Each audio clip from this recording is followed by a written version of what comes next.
Everybody Hates Rand is a Wheel of Time podcast that will contain spoilers for all 14 books.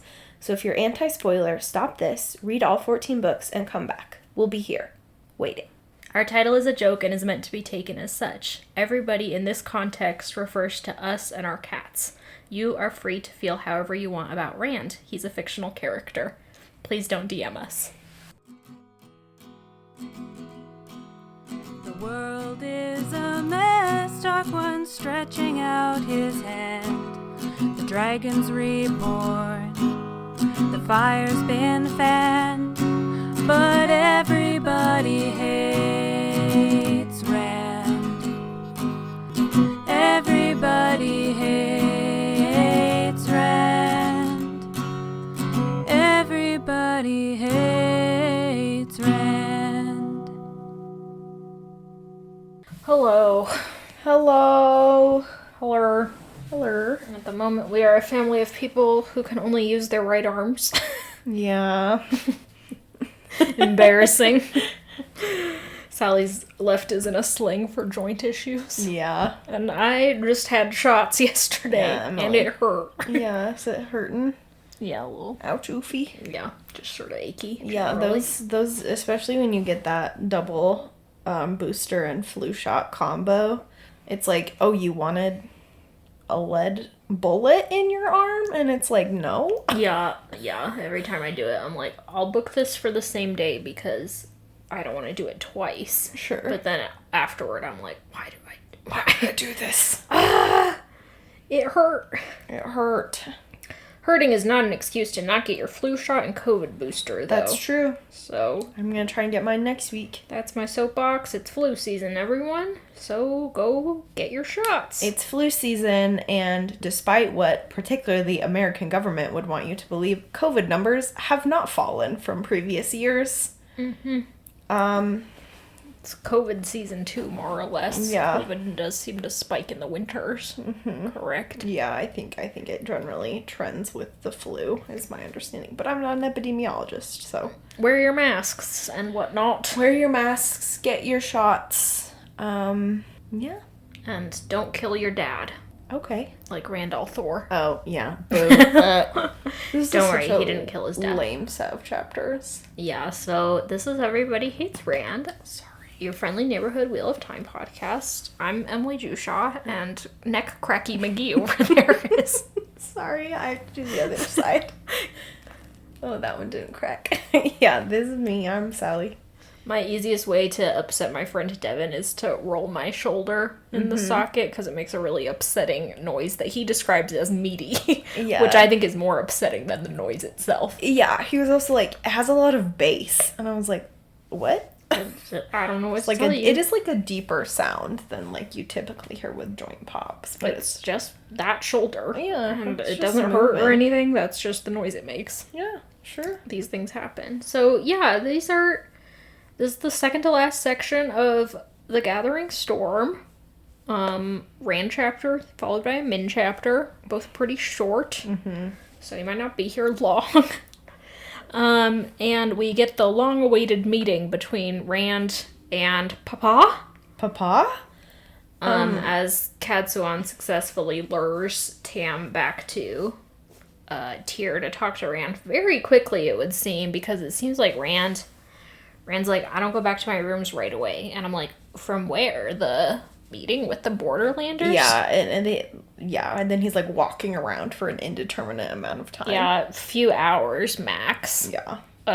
Since the Stone of Tyr is big and it's nighttime when he gets back, but like that means someone successfully found Perrin, traveled to Perrin, talked to Tam, and brought him back all within a few hours. 3.5 hours, maybe. Which, granted, we've been saying not enough people are using traveling, but it does sort of emphasize how poorly this was planned out. Yeah. Yeah. This is the first time Rand's seen his dad since book 1, right? Yeah. Wow.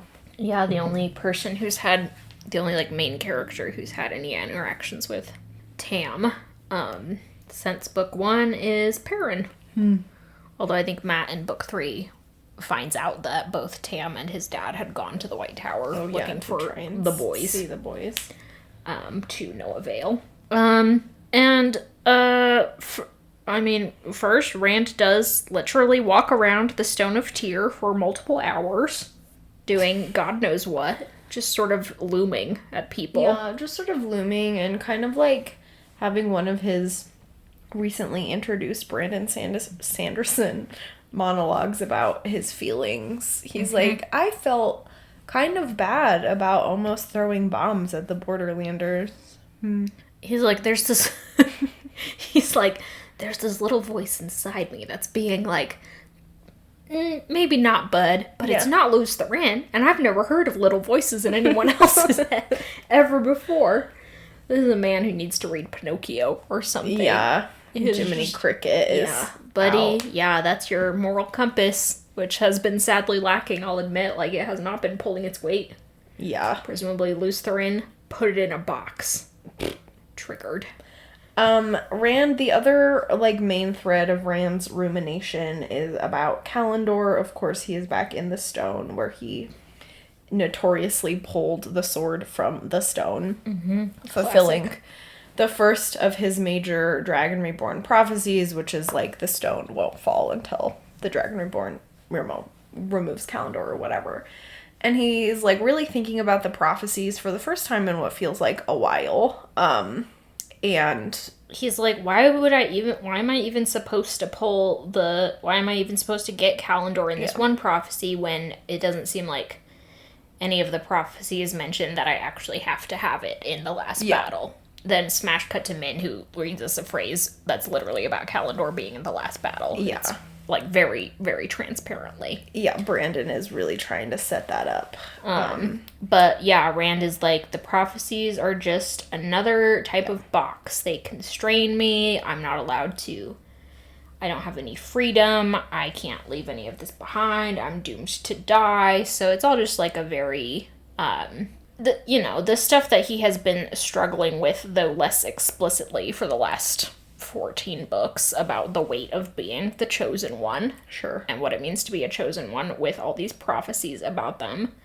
Specifically all these prophecies that are like, doesn't look good for our hero. Yeah. I think it's fairly obvious that, like, there are levels of meta narrative going on here. We know that Rand's probably not going to die because he's the main character, and that typically doesn't happen in fantasy books. There's a chance, of course, that that trope will be broken, but it would be very disheartening and fatalistic in a weird way if Rand just actually beefed it the way he expected to. Like, that would be super wild. Yeah. So, like, as readers, we're pretty familiar with the concept that, like, even if there's a prophecy saying that all seems lost, likely things will turn out all right at the end. Sure. And Rand, on a certain level, is also operating from a meta standpoint in that he is familiar with the sort of concept of being the chosen one because he has a predecessor in that position. Sure. And of course, he's also got all these prophecies about him. Just the Wheel of Time is a very, like, narrative-focused narrative in that way, with our Heroes of the Horn and these sort of stories built into the overall story.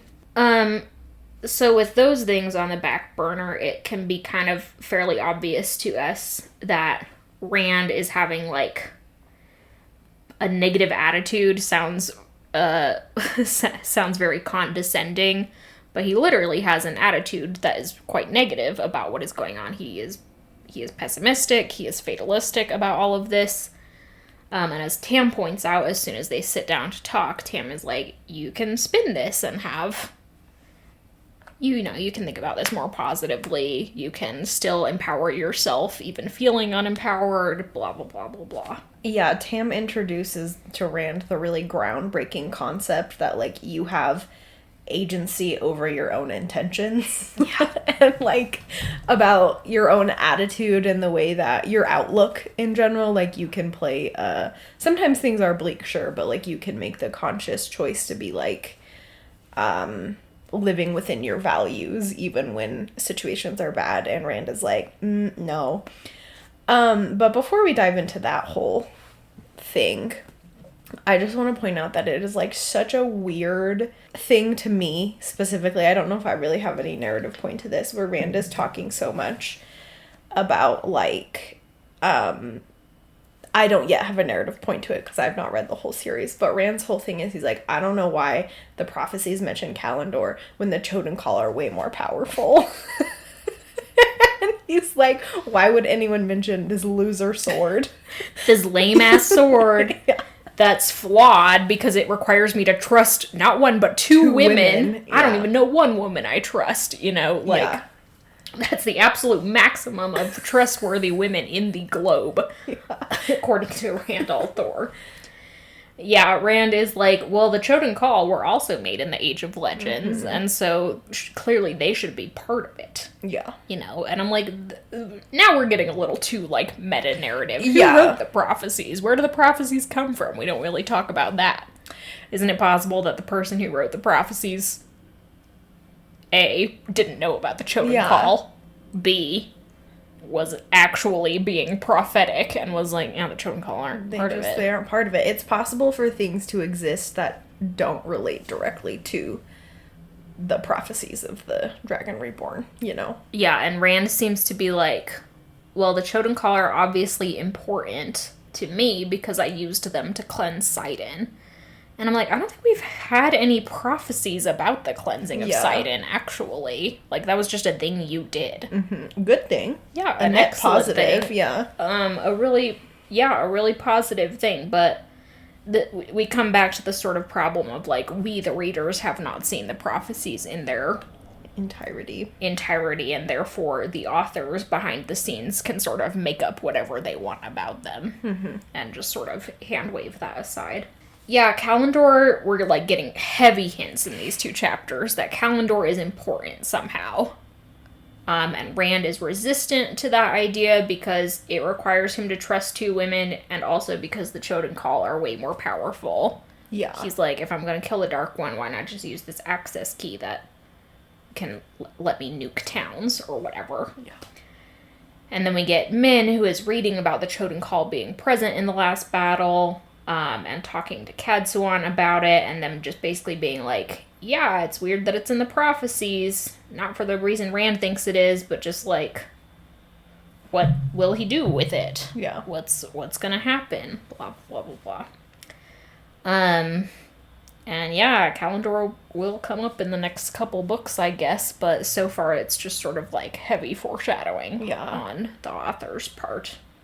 That Callandor will come back and be important, despite being introduced in book 3 and then sort of disappearing. Literally left in the exact same stone we pulled it from for 5 books. Until before Narishma Rand almost kills Narishma. Yeah. Trying Until to Narishma almost it. died. Yeah. And then Rand almost killed everyone wielding it, and now where is it? I don't know. Cadsuan has it. Oh, why does Cadsuan Rand, have like, it? gave it to her for safekeeping along with the male Adon. Oh, yeah, that does make sense. But he's like, I sure hope Cadsuan hasn't fucked up and lost that, too. And I'm like, you exiled her without, like, cleaning out her desk first? Without being like, hey, can I get that sword back? Hey, I need my big magic items back. Yeah. Durr. So, I don't really know what he's doing. I mean, I guess he just thinks so dismissively of Callandor. Yeah, he's like, it doesn't really matter if I have the big sword because I have my nuclear codes. I have my bigger sword. Yeah. In my little pocket, I carry around my nukes. He even goes to the room where Callandor was kept, and now there are just, like, guards standing around this empty room. And Rand's like, you guys can leave. There's nothing here. Literally. Empty chairs at empty tables. And the guys are like, but we've been fulfilling this symbolic, weird duty for if I was one of those guys, I'd be like, you couldn't have, like, sent a memo that we could stop guarding the room after Callandor was gone 6 books ago? Yeah. Huh? Freaking so dumb. I'd be like, buddy, I've been on the night shift. Yeah. Christ. I haven't seen my kids in 6 months. All because you couldn't send a telegram? All because you couldn't send a raven? Yeah. Or whatever the hell. So, I guess don't lose track of the sword in your mental inventory of the Wheel of Time. It is currently with Cadsuan, which is also, like, I'm sure that will be a fun turn of events. It always is when Catswan's involved. Case in point. Case in point, Tam is in Rand's room when Rand gets back. It is so awkward. Like, painful. Like, they don't hug or anything. Rand's just like, hi. And Tam's like, hey. So weird. He's like, why don't you sit down? And Tam's like, yeah, okay. Rand's like, how'd you get here? What? I don't even think he asked that. He's like, where have you been? And Tam's like, oh, well, you're the Dragon Reborn. It's pretty easy to find you. And I've been with Perrin. And Rand's like, I don't like that Perrin has been using the Two Rivers guys. And I'm like, Rand, you don't really have a leg to stand on about people using other people's armies. Like, shut up. Yeah, and if anything, Perrin has more right to the Two Rivers armies than you have to any of your armies. Yeah. He's from the Two Rivers. He's from the Two Rivers. He, actually fought with them to liberate the Two Rivers. Yeah. He can get their loyalty.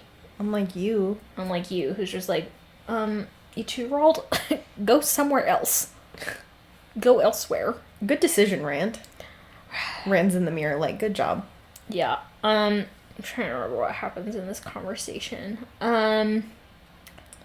Rand kind of is like, well, he puts on his little king hat and is like, I commend you for raising me pretty well, and because if you had told me that I was adopted and that had been well known, then I might have been assassinated as a baby, so good job on your decisions.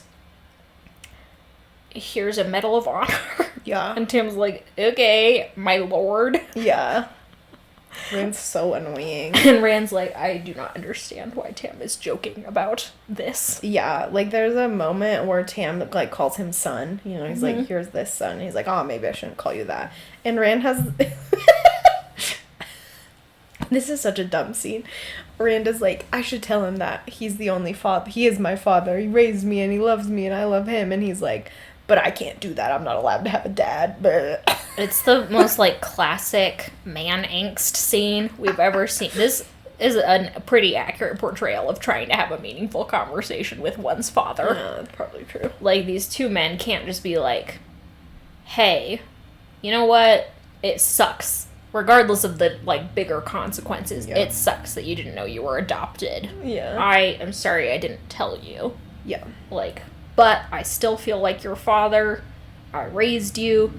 And for Rand to be like, you're right, it did suck. And I've had to go through a lot, and I'm sad you haven't been there for me, but I still, Yeah, I love you too. We're two flawed people who still love each other. Yeah, they cannot physically hug. They cannot verbally hug.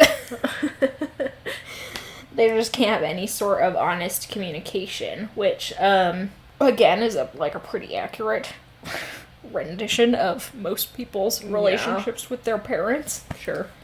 But also, it's Rand and Tam had a pretty, healthy, open communication style when they, in the few scenes we had of them together, it was clear that they loved each other and were affectionate of each other, respected each other, so it's just it's sad. Yeah, it's sad. Yeah, it sucks. The whole scene, to me, feels very rushed. Yeah, I agree. Which is quite funny, considering that this is such a long book series, and normally we're complaining about how much time it takes. But, this is all happening on the same day that Rand met with the Borderlanders. Tam is here so fast, and they have a conversation that lasts 3 pages, I think? Yeah, something like that. 3.5 or 4 pages, and it just, goes to hell immediately. Yeah, of course, Tam is talking to him, and it's you're not doing well psychologically. And yeah, Rand's like, I'm depressed, and Tam's like, yeah, gosh, I wish someone would have come and got me sooner. And Rand's like, you mean you didn't come here of your own free will? Which, yeah, I would be upset about that, too. I'd be pretty pissed about that, too. If it was oh, you needed some random woman to come tell you, hey, your son needs you. Just show up for your son, Tam. Yeah. But anyway, Tam's like, yeah, these Nynaeve came and got me. This Catswan was telling me that everything's bad with you. And Rand's like, Catswan? Yeah. She's behind this. I hate her. And Tam's like, chill out. But it's like, yeah, it is bad. Katsuan gave you, like, a script to use, Tam. Yeah, and he gets, like, taken to the cleaners in the next chapter because all the Aes Sedai are like, if you just done what we told you. And he's like, I don't think that would have worked. He's like, I also don't need a script to speak to my own son. Yeah. He's my son. What's mind-boggling is that Tam wasn't from the jump. Like, I don't need your fucking script. I'll just go talk to him. Yeah, he's my kid. Yeah, what the fuck? Yeah, what is wrong with you? Especially because, like, Tam, you know, it might have been book 1 Tam, but Tam has now had plenty of interactions in his line of work with the Two Rivers folks, like, talking to Aes Sedai and people in power, so... Yeah, it's also just, like, very disappointing. The whole way that Tam goes about this is really disappointing. I know we've joked that Tam has only had a few failings as a father, but, like, this is another one to put on the docket, to not go in there, just to, like, I can understand being afraid of your own, like, being intimidated by the interaction, but there's something just, like, so upsetting about the idea that he is, like, legitimately afraid of his own son. Yeah. Instead of going in there and, like, giving Rand the benefit of the doubt. Yeah, I think the problem is that, or one of the problems, is that we have only had, you know, this relationship between the two of them has been so one-sided from our point of view because we've only ever had Rand's thoughts and feelings about it. The few times that it's come up with Tam, in that, like, Perrin will mention something, Tam is just kind of like, well, what are you gonna do? Sometimes your son is Jesus. Like, I don't know what to tell you. So it's like, yeah, to us, Tam has seemed very, like, dismissive, almost, about Rand, and, we don't have a lot of evidence to show that he, is even still interested in a relationship with Rand. Mm-hmm. So then being in Rand's point of view here, like, it all does feel very inauthentic, Tam being here, and sort of the added layer of the Aes Sedai talking him through it is weird. Yeah, you're right. And I don't think that's not what the intention of the scene was. Like, I think the authors intended, because of the way that they framed it, intended just to be like, yeah, Tam is also human. Yeah. And, you know, is allowed to have weird feelings about his sort of estranged son who is now a world leader. Like, that would be incredibly weird. Sure. But instead it just comes off as, like, Tam's kind of being an asshole. Yeah. And really insensitive. So, yeah, not a great one for Tam Althor. Yeah, it's just, like, I feel like we've obviously been leading up to this scene through the entire book where it's like Rand will have a chat with his dad and that will put him on the path to enlightenment or whatever. And I, like, genuinely thought it would come from some, like, lovely fatherly advice from Tam, who's been presented as, again, like, having a very good relationship with his son at the beginning of the book and being, like, a confidant and a mentor and, like, a real present parent. So for him coming in and, like, reminding Rand about his humanity from, like, an authentic human connection rather than Rand having to be reminded of his own humanity when he almost murders his father in cold blood. Yeah, it's, like, needlessly dramatic. Yeah. I think. Yeah, it would have been so much more touching and I think authentic if we just had Tam come in here and be like, yes, this is what Rand needed. Yeah. Was to have a conversation with someone who knew him as a child. Tam is, like, a well of fatherly wisdom. Yeah. As evidenced by this conversation he kind of starts to have with Rand about, like, agency and your own mental health and attitudes. But instead we have to, like, make it a big deal where Rand almost kills Tam and then is like, now I have to go murder all the Shanshin. And that leads to Rand's enlightenment sequence in the last few chapters of this book, which I think, unfortunately, seem to all come, like, internally from Rand himself. Yeah. Rather than Rand responding in a positive way to external stimuli, it's Rand just being like, I have reached a breaking point, and now through my strength of will and humanity, I will just, like, decide to be a better person. Blah, blah, blah, blah, blah, I'm enlightened. And there's definitely, like, a religious aspect of that. It really leans into Rand as our Jesus figure, our Buddha figure, wherein these enlightened religious leaders, figures have seemed to just sort of, like, come out of the wilderness suddenly perfect. But those figures also had, like, interactions with divinity that led them to becoming enlightened. Yeah. So having Rand just be like, well, I am myself divine, is just sort of unpleasant. Yeah, it's not like, I don't know. Yeah, it's just unsatisfying. Like, people are, one, allowed to get help. You know, like, Dragon Reborn Jesus Buddha figure is allowed to, like, seek help from his parent. You know? That should be something that he is allowed to do. And also just, like, yeah, it's not, like, nothing up to this point. Like, if it was going to be an entirely internal journey, Rand has not earned that. Because his first indicator that he is feeling any sort of way about his decisions thus far is a tiny little voice in his heart in this chapter. And then within 3 chapters from that, he is quote-unquote enlightened. Like, that's not something that he has earned.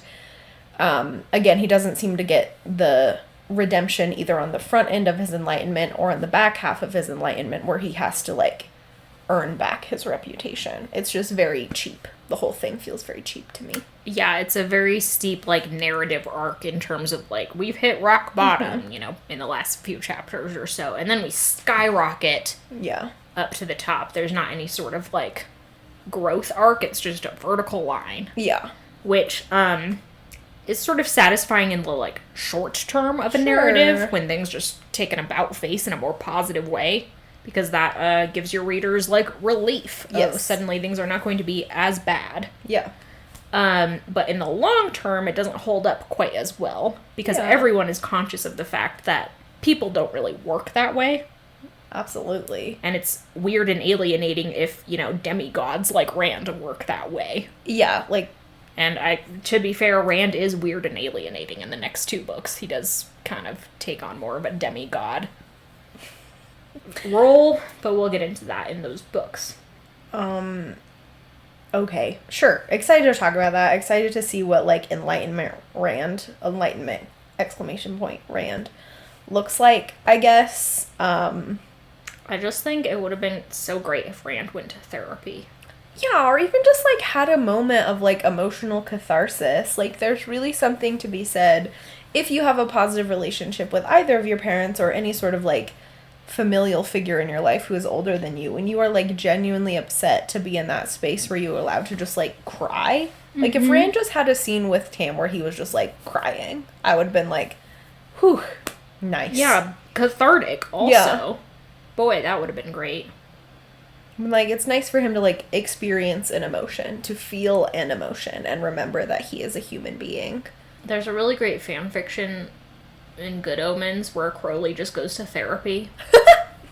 It's, like, long and very rewarding. Sure. And you're just like, yes. That's lovely. This is great. Yeah. Why doesn't every fan fiction do this? Yeah. Just have the character go to therapy. Does he have a nice therapist? Yeah, he has a lovely therapist. I mean, she's kind of like a mean 30-something, but that fits for him. Sure. So yeah, I just think Rand. I think therapy should exist in Wheelie Time World A, and B, Rand should go to it. So, Rand, after realizing that this was all a big setup by Cadsuan and the Aes Sedai machinations, is like, I will almost nuke Tam. And is like, oh god, Tam looks terrified, as one would if you were about to be bail-fired. And is like, I must go. And he travels away like, I'm gonna go murder all the Shanshan with the Choden Call. And, like, genocide is never okay, you guys, but it's difficult in this position to be like, yeah, maybe you should just murder all the Shanshan. I know, it's presented as, like, It's presented as, like, the ultimate evil, is Rand just going genocidal on an entire group of people. But the problem is that these are the group of people who are perpetrating genocide. Yeah, and, like, actively waging war. And again, genocide is not the answer, obviously. Duh. But this idea that everyone is like, God, Rand is gonna go obliterate the Shanshan. It's like, but what? I just, like, it's such weird framing. It's just this sort of... I think the problem is they're acting like it's a crazy thing to do. Yeah. When in reality it is a very rational, though, morally bankrupt thing to do. Yeah, that's a good way to put it. He has a problem, which are the Shanshan. The Shanshan are not backing down, so, yeah, murdering them would solve the problem. Mm-hmm. It would be insane if he was like, I've had this bad interaction with Tam, so now I'm going to go murder Perrin. Yeah. Who has nothing to do with it, you know? Yeah. We then smash over to Min, who is in this room full of Aes Sedai. She's just reading and being like, the only thing I can do for Rand now is study. She's reading this line about the Carathian cycle that's like, he'll wield a sword of light and the three shall become one. Very, Holy Trinity, very sort of light equals Callandor, obviously. Yeah. And she's like, all of the commentaries on this segment of the prophecies are like, yeah, this is obviously a metaphor for him uniting a bunch of countries, the main countries. She's like, I don't think that's right. And we have to have this dumb interaction where one of the Aes Sedai is like, well, you didn't even graduate high school, so what do you know? Yeah. Slut. Yeah. And Ketsuan being like, okay, what? Min, you are obviously a normal person with Min, you can have as good an opinion as anyone. Yeah. So please share it with us. And Min's like, yeah, it can't be about the countries because that doesn't make sense. And we're like, I mean, it kind of... Again, we're coming at this with, like, the prophecies are supposed to somehow now be just one-to-one. Yeah.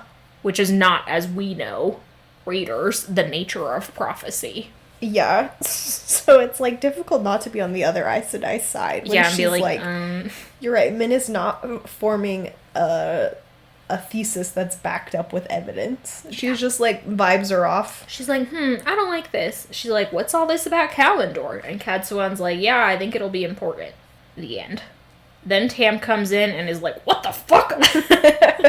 Yeah. Tam, the first person to yell at Katsuan, really. Katsuan's like, and ties him up with air. She's like, settle down, boy. And Tam's like, absolutely bodies this. He's like, I know a bully when I see one, you bitch. Yeah. And Katsuan's like, that got me. And I'm like, wow. Fatherly disapproval. Yeah. It can really get you when you least expect it. Katsuan's like, do I have dad issues? Katsuan's like, am I a bully? In that moment? Oh my god. Probably it worked because Tam compared her to, like, a man bully. And she's like, oh god, I would hate to be a man. I hate to be a... For the love. It'd be one thing to be, like, the mean girl in high school, but a man? to be a man. So, like, yeah, number one call-out post, Tam Althor. But anyway, he's like, what the fuck have you done to Rand? He's all sorts of messed up. Why didn't you come get me sooner? And Nynaeve should have been like, Tam, no one needs to fetch you to parent. Yeah. Parenting is just something you do of your own volition. Yeah. But everyone's just like, why didn't you follow the script? You were such a dumb man who didn't do what we told you to do. And Tam's like, I'm not going to do what you told me to do with my own son, you psychos. Yeah. What in the world? But also, he has almost tried to kill me. He's clearly super fucked up. What in the world is going on? Yeah, also, Rand's like, what did you do to him? And Casman's like, I've never done anything to your son except try to help him, which is categorically false. Yeah, Katsuan's like, I've only tried to teach him manners. And Tam's like, you just tried to teach me manners, so I can see how that went. Yeah, I can see exactly how so this you bullied played him out. and abused him. Great. And you're really surprised that didn't turn out in your favor? If Tam had walked into this room with a Glock, that would have been completely justified as well. On the way down from Rand's room, Tam invents the gun.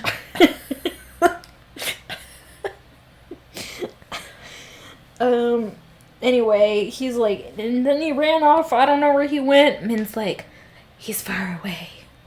Off to the west. And Tam's like, oh yeah, I looked through the gateway and it looked like Ebu Dar. And they're like, oh no, he's going to murder all the Shanshin. Which again, we're supposed to be like, oh no. Oh no! But instead I'm kind of like, okay. Maybe it's at least a good thing that for once he's bringing the fight to their door. Yeah. Rand has decided to go on offense against the I'm just kind of like, yeah, go off, King, I guess. Yeah, at least take 2 on off the board. Yeah, just... Rand invents a Glock on the way over.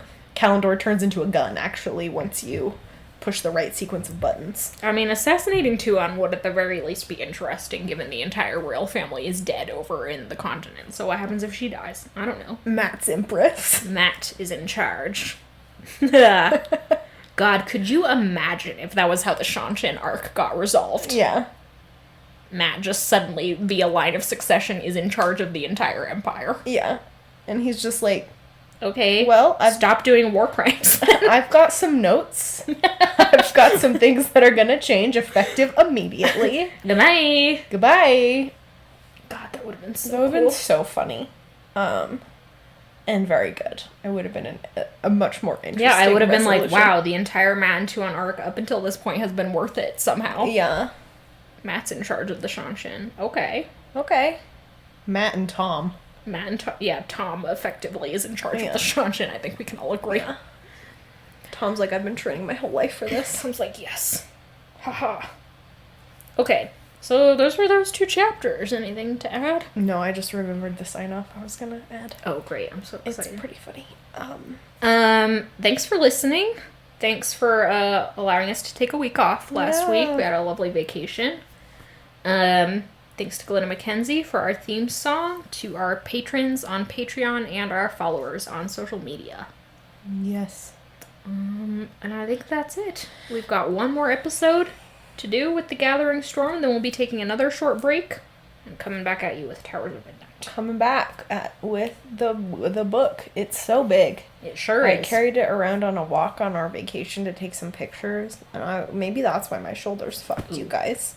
Damn. It's not, but it very easily could be. Yep. Do you have a sign off? I do.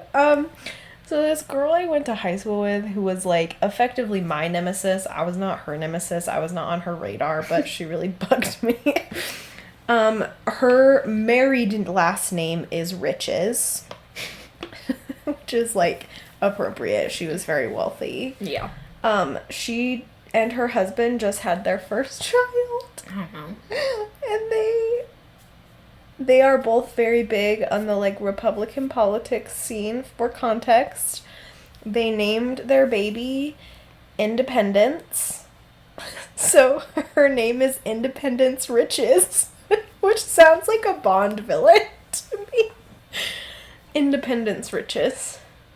There's not even like a good nickname you Yeah. can get from Independence. Yeah, they're calling her Indy, I think, Oh, which great. is like some Indiana Jones. Yeah.